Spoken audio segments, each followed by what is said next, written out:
Patience is a virtue, right?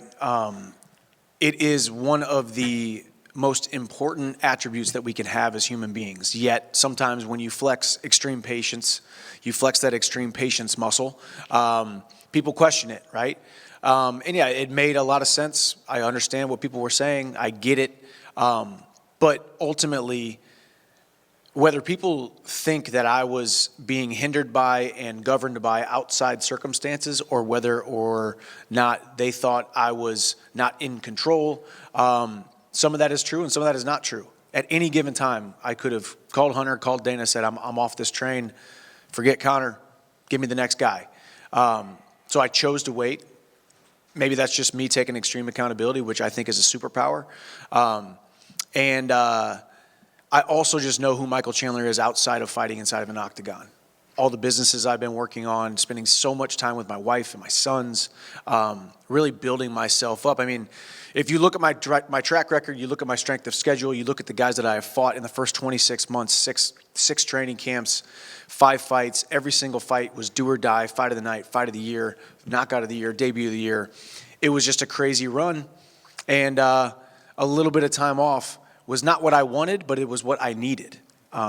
So the sport was taken away from me for about a year and a half until I got into that Conor camp, and then there was a little bit of a lull to go into this Charles camp, and I'm happy it happened. Charles Oliveira, you had one hand on the UFC title in that fight with Charles. There is a world where if you zag instead of zig this weekend, that he could maybe stop you from getting that title again, or even steal the Conor fight from you. In that sense, has Charles sort of become this manifestation of someone in your way, a roadblock that you have to overcome for your career to reach the heights that you want to reach?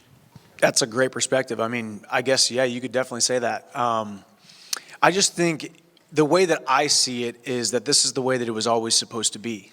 That this opportunity, getting my hand raised on Saturday night, gets me to the #1 contender spot, and I fight for the title next. And it just so happens that it's the guy who shattered my dreams of becoming the lightweight champion. If anything, it made me, unfortunately for my wife, or even my managers who are like, hey, man, why don't you hang it up? They'll think about hanging it up sometime soon. I'm like, man, I feel like I just turned back the hands of time. I think I just fell in love even more with the sport. I mean, absence makes the heart grow fonder.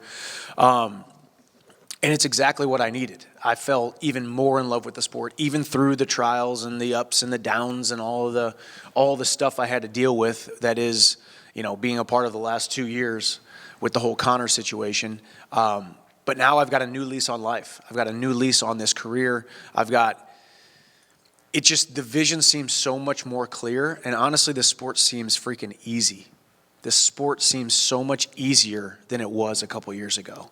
And sometimes things need to be taken away from you to have a different perspective on it.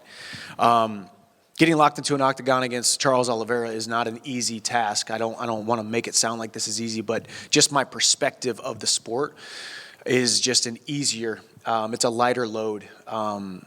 It's a less of a burden, and I'm excited to go compete.